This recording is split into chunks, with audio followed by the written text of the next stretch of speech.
Tudo bem, queridos? É, prazer novamente estar aqui com vocês. Dessa vez, nós iremos então finalizar o nosso breve curso de História da Índia, essa aula da 13ª aula, em que eu farei observações, análises mais cruciais a respeito desse caminhar da Índia no período republicano democrático. Eu tenho a figura aqui atrás, estou atrapalhando aqui um pouco, é a figura da Indira Nehru Gandhi, que vai governar também parte dos anos 60, 70 até 80, então é uma das figuras marcantes desse período. Depois que seu pai, o Nehru, chega a morrer, veremos também que o partido fundado, liderados por Nehru e a Indira, o partido do Congresso Nacional Indiano, ele vai ser praticamente dominante durante todo o período pós-independência da Índia. Veremos também que tem problemas de fronteira, a principal delas com o Paquistão, evidentemente. Também haverá um conflito com a China, que vai causar prejuízo político, inclusive para Jawaharlal Nehru, pai da Indira. Veremos também os problemas depois da morte da Indira em 84, com a ascensão do Partido Congresso Nacional Indiano, que vai ser o Rajiv, que chega a morrer em 1991, assassinado também, como sua mãe. E depois, nos anos 90, 2000 em diante, faremos uma análise mais geral para finalizar o nosso curso. Então, eu acho que para resumirmos a apresentação, falaremos a respeito dessas situações. Peço a paciência de vocês continuarem com essa última aula para termos o encerramento de todo esse curso. Eu, novamente, primeiro, agradeço o número de seguidores. Estamos já aqui, no período que eu estou gravando, quase que 10 mil seguidores, muitos elogios. E eu agradeço muito a vocês por acompanhar aqui meu esforço, minha dedicação a levar a vocês essas reflexões, tá bom? Então, eu vou começar com o caminhar democrático da Índia, quando o governo de Nehru, Jawaharlal Nehru assinando a Constituição em 1950. As primeiras eleições gerais foram realizadas em 52, foi um evento marcante na história da Índia, que marca o estabelecimento da democracia indiana, que aí se torna a maior democracia até os dias de hoje, a maior democracia do mundo. As eleições duraram em torno de 4 meses pela complexidade, de outubro de 51 até fevereiro de 52. E o Partido Congresso Nacional Indiano, o CNI, então muitas vezes eu falo CNI, eu me refiro ao Partido Congresso Nacional Indiano, vai obter aí nessas eleições de 52 por volta de 70% dos votos. Então foi uma grande vitória, coroando os esforços daqueles ligados ao partido do CNI, entre eles Nehru, Patel, Menon, entre outros. Agora teve alguns problemas ainda que precisavam ser resolvidos. A gente viu uma parte problemas de fronteira e problemas de integração com relação àquela região da Caxemira, do Vale da Caxemira, e parte de Jammu, no norte, e os conflitos decorrentes disso, a questão de, embora o último Marajá da Caxemira tenha concordado em se integrar à Índia, o governo paquistanês e parte da população muçulmana caxemirense não concordou com isso. Muitos queriam se integrar ao Paquistão. O Paquistão usou isso como reivindicação de que deveria ser realizado um plebiscito. Isso foi até proposto pelo Conselho de Segurança das Nações Unidas da época, logo depois da independência da Índia e do Paquistão.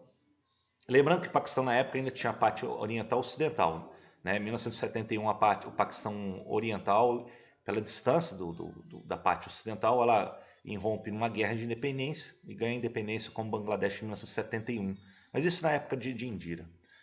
Então esses problemas a gente viu na aula passada. Agora tem outros problemas também que vão perdurar. O problema, por exemplo, das línguas. Você tem 20 línguas oficiais, você tem centenas de línguas oficiais, desculpa, dialetos, então, nem se fala, são milhares de dialetos, diferenças são gritantes, são enormes, é muito complexo a realidade linguística étnica da Índia. E isso tudo qual vai ser proposto então na nova Constituição, qual vai ser a língua da União. E no primeiro momento propuseram o Hindi, com uma escrita baseada no Devanagari, que vai ser a língua oficial junto com o inglês. Mas isso vai ter muitas contestações, por exemplo, dos Tamils, a língua Tamil que tem uma tradição milenar do sul. Muitos deputados Tamils queriam também que o Tamil fosse, entre outras, né, que existe pela Índia, né? Então, esse foi um problema, como reorganizar as línguas, né? E no primeiro momento foi mais ou menos visto como uma predominância das províncias do norte que falam hindi sobre outras línguas, né? Então, isso já foi um problema que eles tiveram que resolver e gradativamente foi se reorganizando quais línguas seriam reconhecidas como oficiais ou não na Constituição indiana. Né? Talvez por isso explique qual é a complexidade da obra da Constituição indiana. Né? Outro problema também vai ser decorrente também já do rescaldo que vai vir da partição com o Paquistão, que é primeiro o custo das indenizações daquela trágica migração forçada de milhões de pessoas vindos do Paquistão, estão indo para o Paquistão nas suas duas vertentes, as separações disso, de propriedade, etc.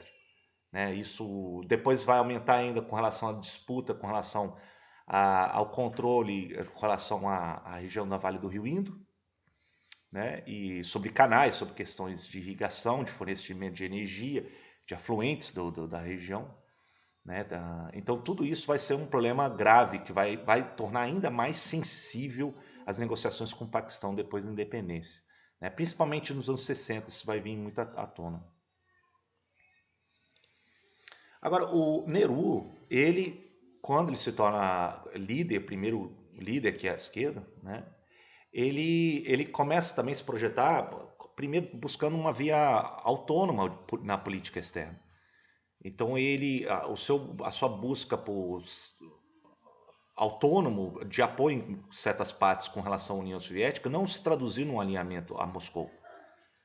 Né? Na verdade, ele buscou uma autonomia que, junto com outros líderes que estavam surgindo com a independência na África e na Ásia, ele depois acabam se encontrando. O presidente Sukarno, o primeiro presidente da Indonésia eleito, ele organiza em Bandung uma grande conferência, que vai ser a chamada Conferência de Bandung,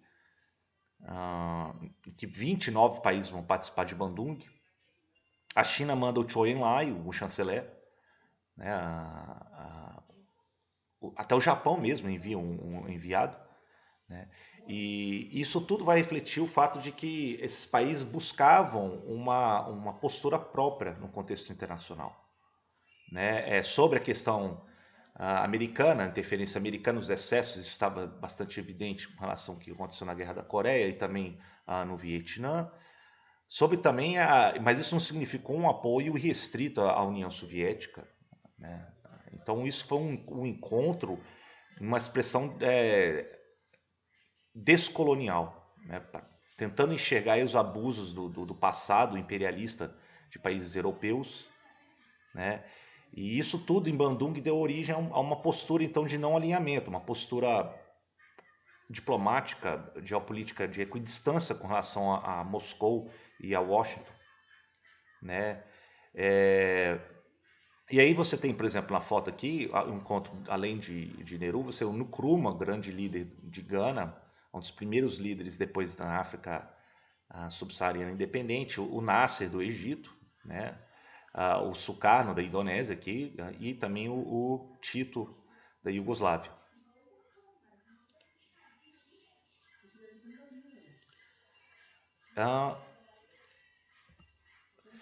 Haverá também outros problemas. Você, por exemplo, teve conflitos na fronteira da Índia com a China. Aí tem até um retrato aqui de Nehru com Mao Tse-tung, em 1954, Zhou Enlai aí rindo, no fundo, inclusive. E, na verdade, na época de Nehru, ele pensou, primeiro, na postura dele de não alinhamento, e segundo, ele fez o que pôde para se aproximar da China.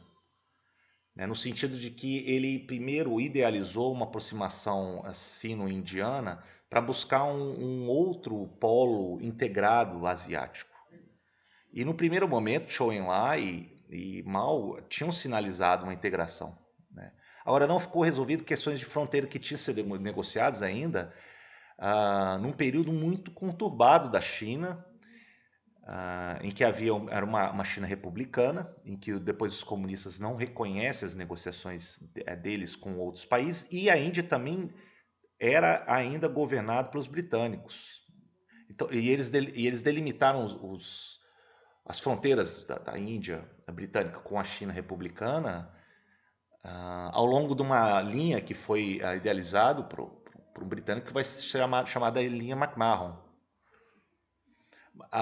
Os comunistas chineses, quando chegam ao poder em 49, eles não reconhecem essas negociações. Primeiro, pelo governo chinês da época. Segundo, que nem mesmo os indianos ainda eram independentes, estavam ainda sob o governo britânico. Então ficou em aberto essa questão. Qual a linha de fronteira entre esses dois países?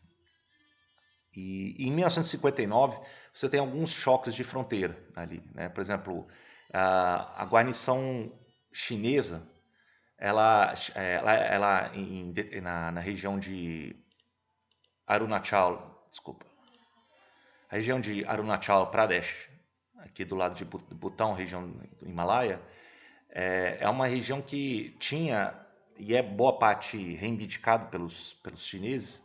E em 59, pela proximidade com o Tibete que isso tem, né? Tanto é que os chineses consideram essa região como uma espécie de Tibete do Sul, as tropas chinesas elas recuam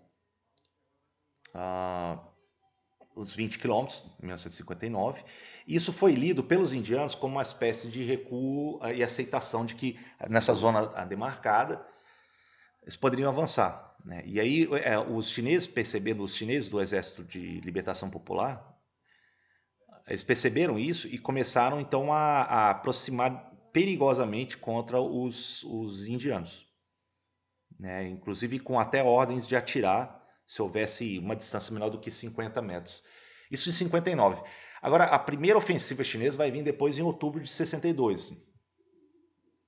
Vai ser uma ofensiva de 4 dias. Depois vai ter outra ofensiva em novembro de 62, que foi maior, que chega inclusive ao sopé do Himalaia.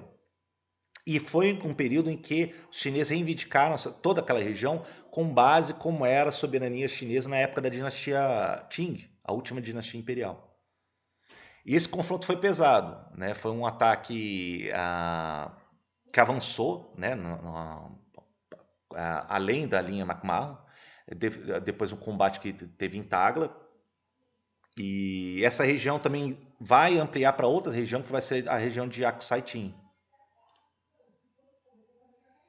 que é próximo da Caxemira, né? E é uma região muito sensível.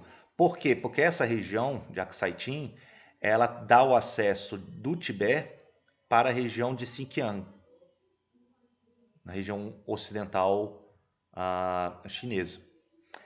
Essa é uma região de significado estratégico muito importante para os chineses. Né? Então aqui eles também não poderiam perder sobre as reivindicações que eles consideram duvidosas do governo indiano sobre essa região também. Além de estar na proximidade da Caxemira e depois há inclusive aproximação do governo chinês com o governo do Paquistão, de integração até hoje bastante vital, para preservar essa soberania chinesa sobre essa região. Né? Então houve uma guerra, né? Houve depois uma série de conflitos. A guerra terminou com a captura chinesa dessas áreas litigiosas. Declarou-se um cessar-fogo em 1962, em novembro, 20 de novembro de 1962. E essa guerra, ela primeiro resultou num estremecimento das relações, claro, do governo chinês com o governo indiano de Nehru. Uma guerra que se deu boa parte acima de 4 mil metros de altitude, então problemas logísticos de mantimentos foi enorme nessa região, né? Para ambos os beligerantes, né? Tanto o governo indiano quanto o governo chinês. E E isso causou um prejuízo enorme pro Nehru, porque depois, até 1962, Nehru era visto como um dos maiores líderes do movimento não alinhado no mundo, o que concretizou a Índia independente, em 1950, o grande líder, né? E, inclusive, durante seu governo também o que restava de possessões europeias, como em Goa, a velha Goa, a região velha de Goa, que era dos portugueses também, eles se retiram na década de 1960, até de maneira humilhante, porque e Nehru jamais iria admitir uma possessão europeia na Índia. Então isso foi muito popular, só que ao mesmo tempo depois teve um grande prejuízo político quando a China apresenta essa série de ofensivas de fronteira, né? Então, isso vai provocar, inclusive depois, o Nehru chega a adoecer, né? E ele não chega a ser, não tem boa perspectiva e eventualmente ele chega a morrer em 1962, né? Também haverá consequências também da relação dos chineses com os soviéticos, porque os soviéticos adotaram uma posição de neutralidade nesse conflito. E Mao Tse Tung acreditava que o Moscou iria apoiar o lado chinês e o Khrushchev, o premier soviético, ele não apoiou. Então isso amargou muito as relações em Pequim e Moscou, né? E para assim vai. Isso vai até servir como uma espécie até de depois um radicalismo e isolamento do regime chinês depois de 1962 em diante, né? Bom, depois disso, deixa eu só diminuir aqui um pouco a minha imagem. Depois disso teremos então depois da morte de, de Nehru e depois de Shastri, né? Shastri vai dentro do partido CNI, ele vai governar até 1967 também, ele chega a morrer, o Lal Bahadur Shastri, e depois haverá as eleições de 1967, em que dentro do partido CNI, com maioria do Lok Sabha, o Lok Sabha na verdade é o Congresso, né, o Congresso da República Indiana, é eleita então a filha de Nehru, que vai ser a Indira Gandhi. Indira Nehru Gandhi, né? Não tem relação com Mohandas Gandhi. Gandhi é um sobrenome bastante comum na Índia. E ela é eleita, aqui está retratado inclusive a sua posse, né? As eleições de 67, que foram realizadas em fevereiro, expressou então ainda a popularidade e a força do CNI, né, do partido CNI, embora tenha nas eleições de 67 diminuído consideravelmente. Então foi a quarta vitória do CNI nas eleições desde a independência, né? O número conquistado de assentos no Lok Sabha foi menor, mas ainda predominante, né, e também com suas coligações. Mas houve essas mudanças, a morte de dois líderes proeminentes, o do Jawaharlal Nehru e o do Lal Bahadur Shastri, né? Mas, enfim, Indira emerge como a liderança do CNI e ela é, então, eleita primeira-ministra de 67 e ela vai governar aí até 1977, então há 10 anos, e depois um período aí que uma oposição chegou ao poder, de 1980 até a morte dela em 1984. Então, por isso, a presença de Indira é muito importante. Deixa eu só diminuir mais um pouco a minha imagem, estou atrapalhando aqui. Para a Índia na década de 60, 70 até 80, né?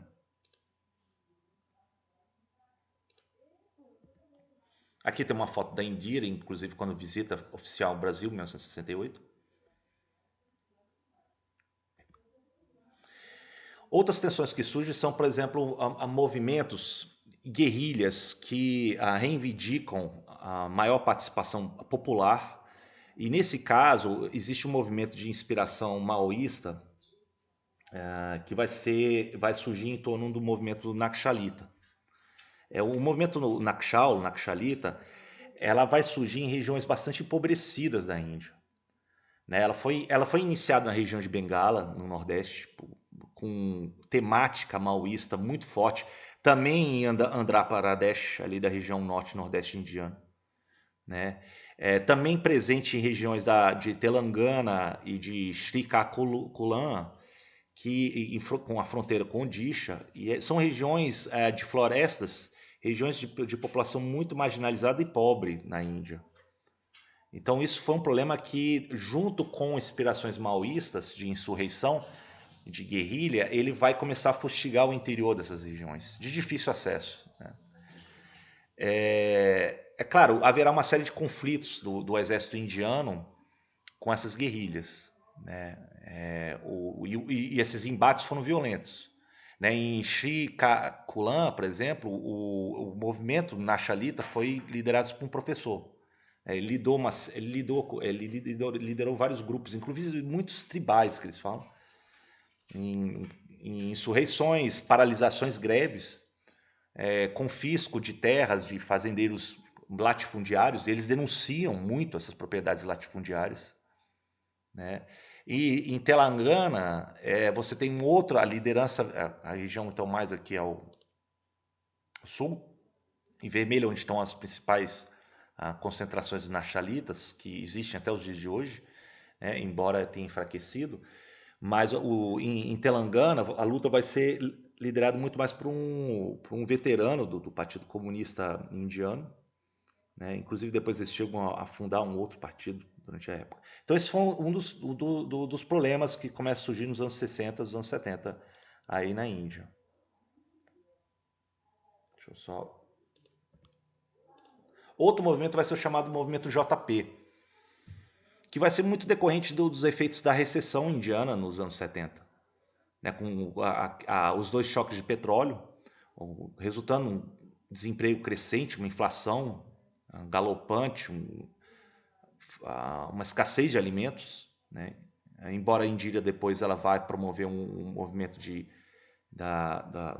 é chamada Revolução Verde, do uso de fertilizantes para aumentar a produtividade agrícola.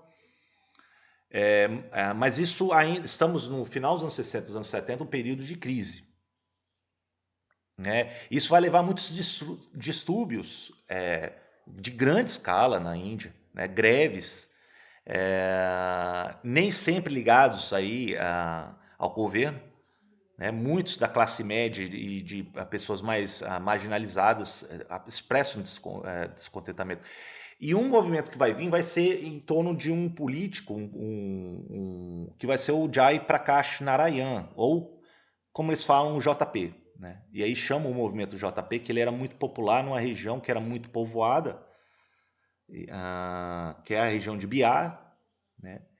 E isso vai ganhar uma visibilidade da época. Você tem aí, por exemplo, essa grande reunião gigantesca que acontece em Patna, em Bihar, em que o JP, o Jai Prakash, ele convoca então uma espécie de revolução total contra o governo, né? Pedindo o fim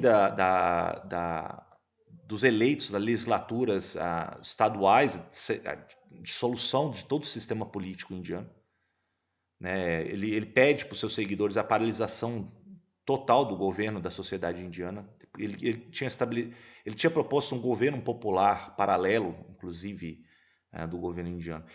E isso foi um movimento, uma inflexão interessante na Índia, porque foi um descontentamento. Muitos radicalizaram para a esquerda, muitos da direita começaram a enxergar isso um problema que poderia vir com a atuação dos militares, mas os militares estavam muito leais à estrutura do governo, né? Então não houve aí um sério risco de golpe militar.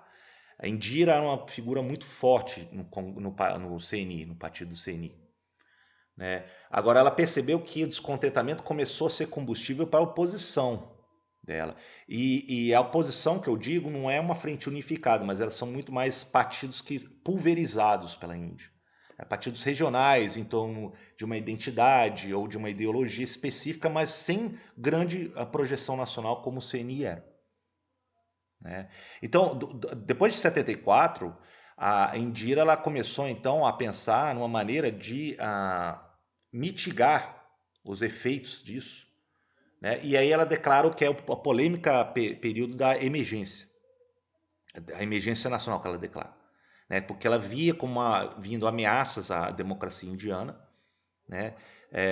E conjugado com a deterioração da situação econômica, o desemprego, a inflação, né? Tudo isso vai resultar então num período bastante complicado. Disso que você explica o período da emergência, né, que vai vigorar aí durante alguns anos, de 1975, 76, né, durante o governo da Indira. Agora, não houve interrupção do processo democrático.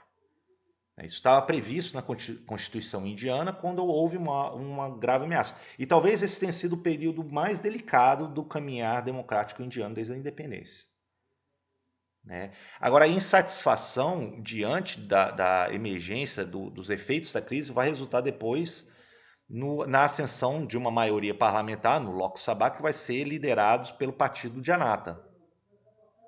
Né? E isso vai resultar na eleição do primeiro-ministro, o Morarji Desai, do Partido Janata, ou seja, a primeira vez que um partido de oposição ao CNI chega ao poder. Mas ele vai, o Partido Janata e o Desai vão governar brevemente, por 79, 77 e 79. Né?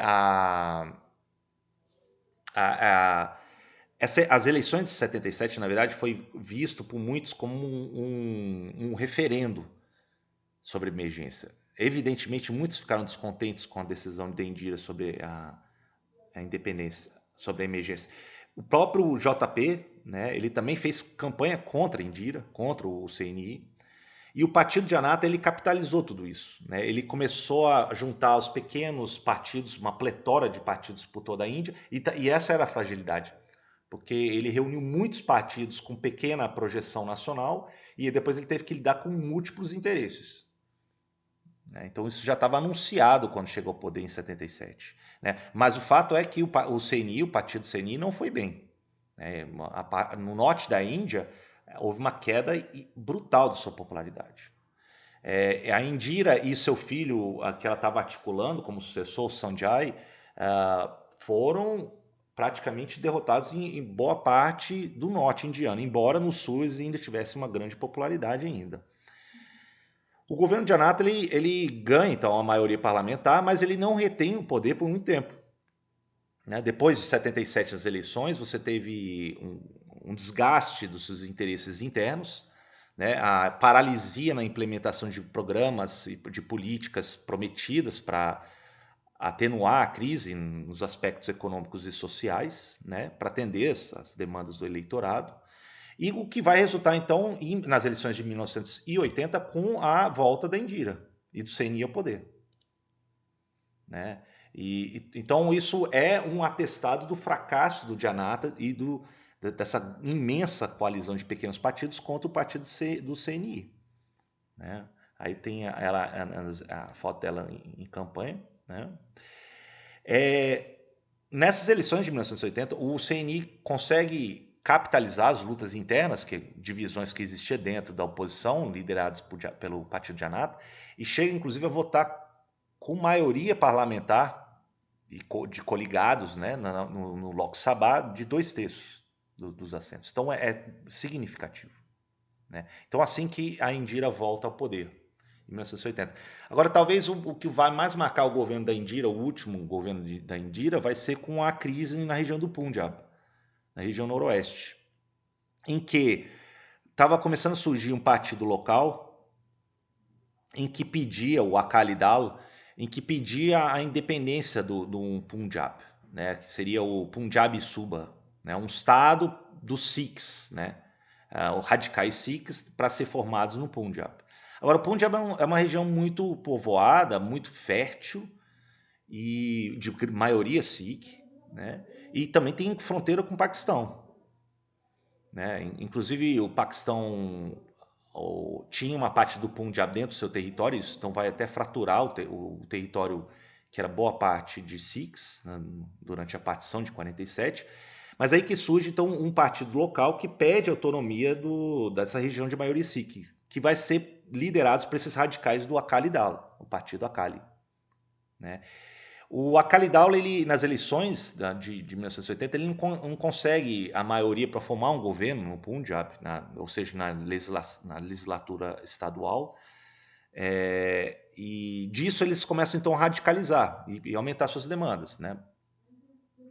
E aí passam a recorrer à violência e militância na região do Punjab a partir de 1980. E a Indira, quando chega ao poder, o CNI, quando chega ao poder, eles têm que começar a lidar, melhor dizendo, com esses radicais do Akali-Dal, né? Um deles vai ser o Longowal, o Sim Longowal. Ele escolhe o caminho do confronto, ele se instala no Templo Dourado, em Amritsar. Ele começa então a organizar as reivindicações de separatismo do Punjab, né, com relação a... Aqui está o Templo Dourado em incêndio, já em 1984, né, em que esse líder, junto com outros, inclusive de cunho até quase fundamentalista, eles pregam a violência, atraem a parte da população Sikh, né? Desde isso vem, inclusive, um pregador fundamentalista, o Bhindranwale, ele incitava a revolta dentro do Templo Dourado, entre os Sikhs, e de uma seita dentro do Sikhismo, o Nirankari. Enfim, o fato é que depois, no final das contas, a Indira então ela recorre a uma operação militar para desarticular esse movimento. Então, ela, em junho de 1984, conselheiros militares e Indira, elas começam a tomar atitudes contra esses líderes no espaço sagrado, que é o espaço mais sagrado dos Sikhs, do Templo Dourado, e eles começam então a bombardear, né, o Templo Dourado. Isso vai provocar uma reação ainda maior da grande população Sikh, em geral na Índia, né? Em 3 de junho, que é chamada a Operação Estrela Azul, o exército indiano, então, ele cerca o Templo Dourado. Em 5 de junho, invade o Templo Dourado. Muitos seguidores do Akali-Dal, de movimentos mais radicais, devotos no templo, morrem nesse fogo cruzado, né? Partes do templo foi danificado, né? Inclusive o líder, o Bhindranwale, chega a morrer, né, durante esses conflitos, etc. Então isso aqui é uma foto da Operação Estrela Azul. O que vai ser depois como consequência é que a Indira, depois, primeiro que haverá uma indignação de grande parte da população Sikh na Índia. E pelo mundo, né? Porque muitos vivem no exterior. Segundo, que foi visto como sacrilégio, né? Uma ofensa ao bombardeio de parte do Templo Dourado. Segundo, que alguns seguidores Sikhs que estavam entre a população, alguns deles constavam como guarda-costas da Indira. Então a Indira ela chega depois a ser morta, assassinada por um desses guarda-costas Sikhs em 1984.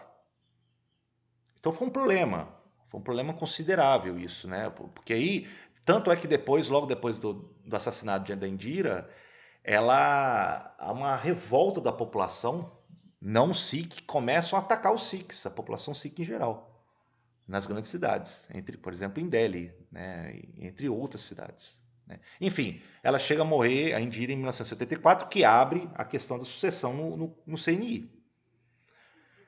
O filho que ela tinha pensado, Sanjay, ele morreu em 1980. E outro filho que não tinha nenhuma pretensão política da Indira, ele entra meio relutante na vida política, que vai ser o Rajiv, né? Já é a foto aqui seguinte. E Rajiv, então, ele se torna o líder do partido em 84, né? Ele era um ex-piloto da Indian Airlines. Depois ele se casa com uma italiana, depois que vai ser a Sonia Gandhi, né? E o governo durativo, na verdade, vai ser muito mais um período, primeiro, de preocupação de consolidar a união, a coesão da Índia, que estava perigosamente evidente com as rebeliões Sikhs, a reação da população contra os Sikhs, né?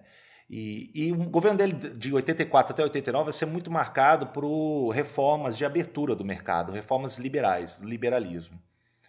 Então aí que a Índia ela começa a se integrar no mercado internacional, haverá a privatização, a entrada do capital internacional, né? Estamos lidando já com um período já avançado do fim da Guerra Fria, né? Na segunda metade dos anos 80.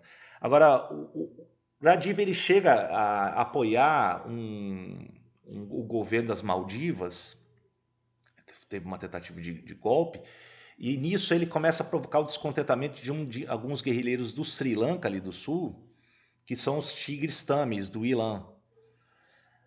como que isso chega a Rajiv? Chega que quando ele vai visitar a Chennai, a antiga Madras, em Tamil Nadu, que é a região de grande população tamil, assim como tem muitos tamils que vivem no norte do Sri Lanka, uma mulher membro, ela chega, inclusive, ela está aqui retratada, aqui embaixo.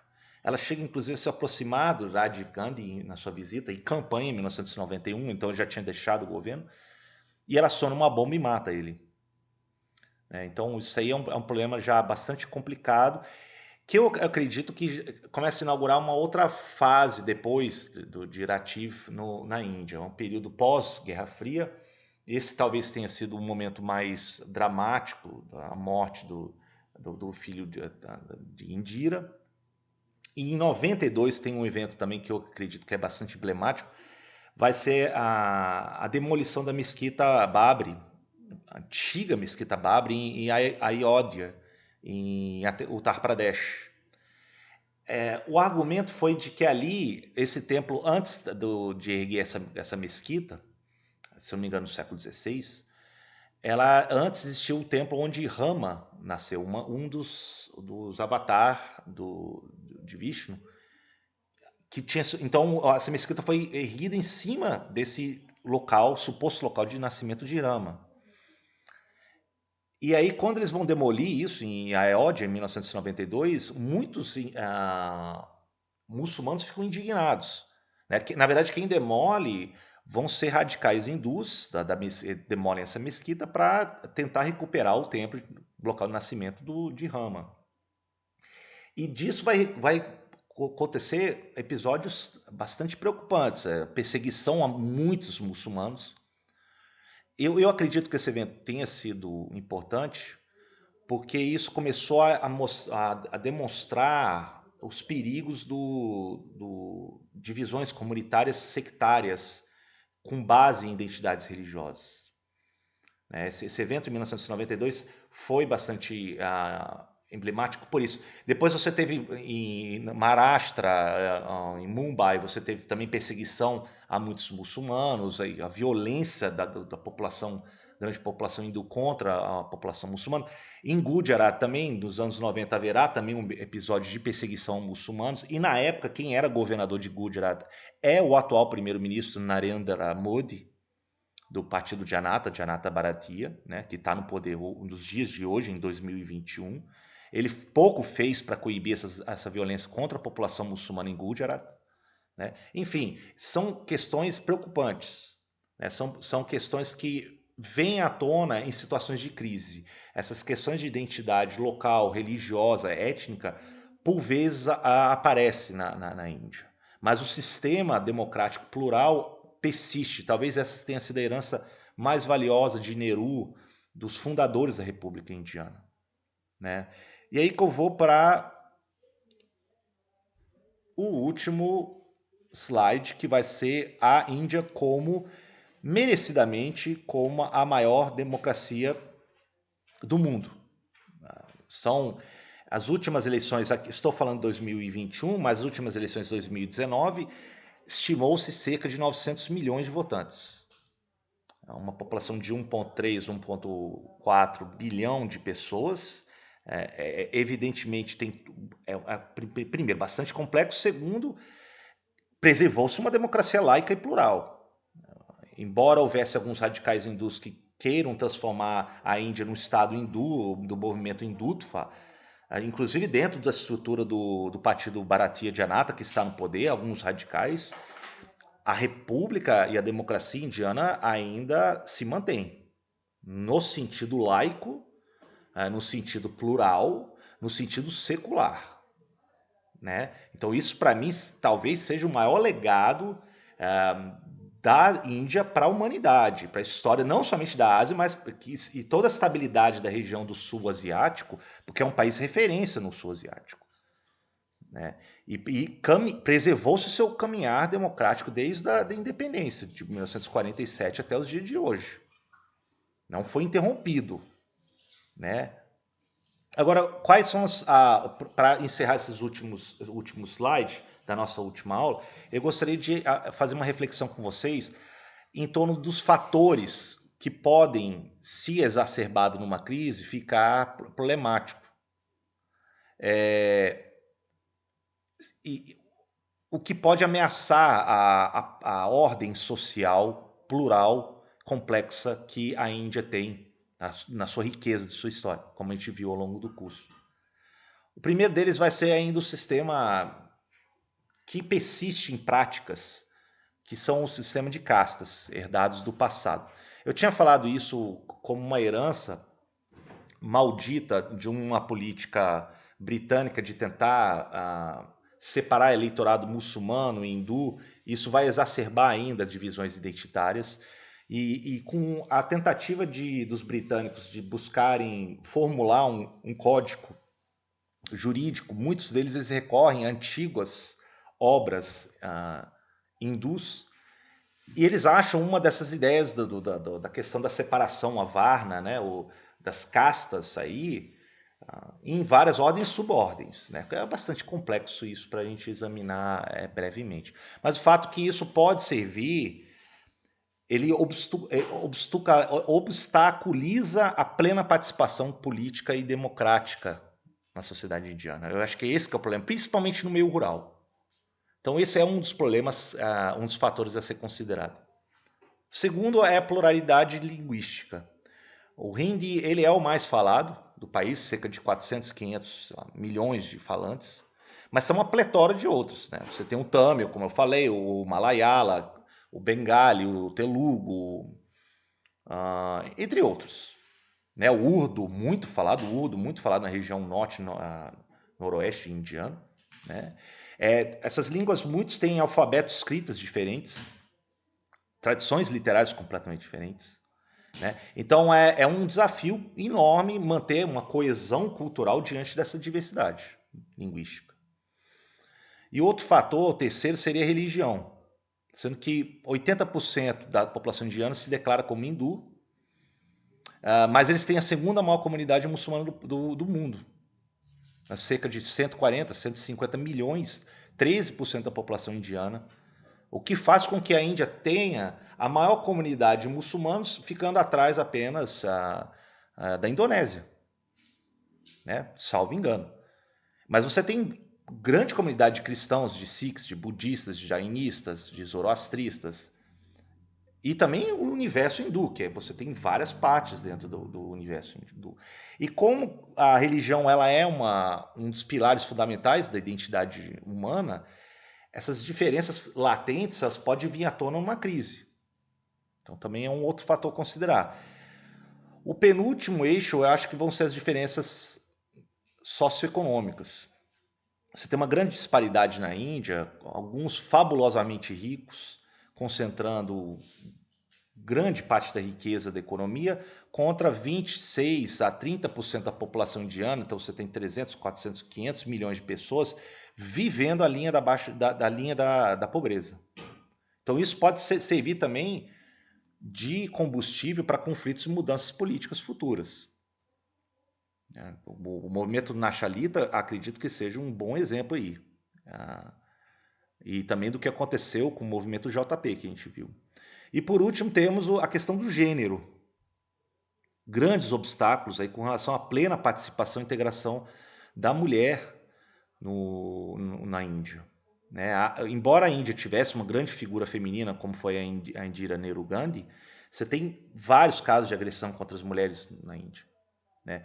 As mulheres elas são insuportavelmente julgadas, reprimidas, delimitadas pelos costumes e tradições, para um papel subalterno diante desses valores que estão aí vigentes nas famílias, nos costumes, né, nos afazeres domésticos. Por exemplo, elas são muito estigmatizadas quando elas perdem o marido, atacadas. Muitas são forçadas a permanecer no casamento de maneira brutal. Né? As situações matrimoniais, por exemplo, você tem muitas vezes meninas em idade puberal em que já decide o futuro matrimonial dela. Então isso tudo, além de acusações de estupro, que agora, por vezes não são julgadas porque envolve figuras importantes da política, Isso tudo é um problema seríssimo da Índia que ainda precisa ser resolvido, né? Agora, para finalizar, eu gostaria só de dar umas reflexões as perspectivas futuras desse país, né? Vou aqui só aumentar minha imagem. O país, então, ele tem enormes desafios e contradições. Natural, você tem 1 bilhão 300, 1 bilhão 400 milhões de habitantes, quase que 1/5 da humanidade ali presente, né? Você tem projeção da população ultrapassar a China em alguns anos. Você tem mais de 2.000 etnias, 122 línguas reconhecidas, mais de 1.500 dialetos, um PIB estimado em mais de 2 trilhões e meio de dólares, está previsto para ser a quarta, quinta maior economia do mundo, né? O poder de compra ela consta entre as 3 maiores do mundo. Essa projeção dela, o peso da Índia, faz dela uma liderança, um destaque natural no continente asiático, no sul da Ásia e na sociedade das nações no meio internacional, né?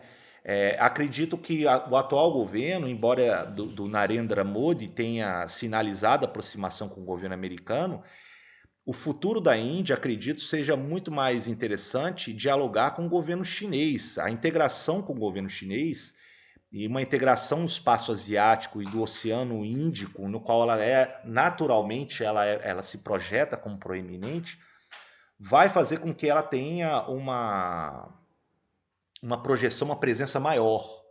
Mesmo porque estamos testemunhando aqui no início do século XXI um gradual deslocamento do eixo da economia internacional para a região asiática. E a Índia é um momento capital dessa mudança, né? Então, talvez isso sirva de reflexões futuras para a Índia. Certamente acredito que ela vai se permanecer como secular, plural e democrática. Isso é um grande alento para a comunidade internacional, né? O que será no futuro, em detalhes menores que isso, fica incerto, né? O fato é que o século XXI vai ser marcado por essa mudança asiática. Certamente vai ser marcado. E acredito que a Índia vai ser uma peça-chave nessa mudança, junto com as regiões asiáticas, né? Então eu gostaria de encerrar aqui, meus caros. Essas aqui foram as últimas reflexões para encerrar o nosso curso sobre a história indiana. Espero que tenham gostado. Eu indico alguns livros aí na descrição e vou continuar com outras análises posteriormente, outros projetos, e eu vou divulgando para vocês no canal aqui no YouTube. Tá bom? Então agradeço e até mais ver. Obrigado.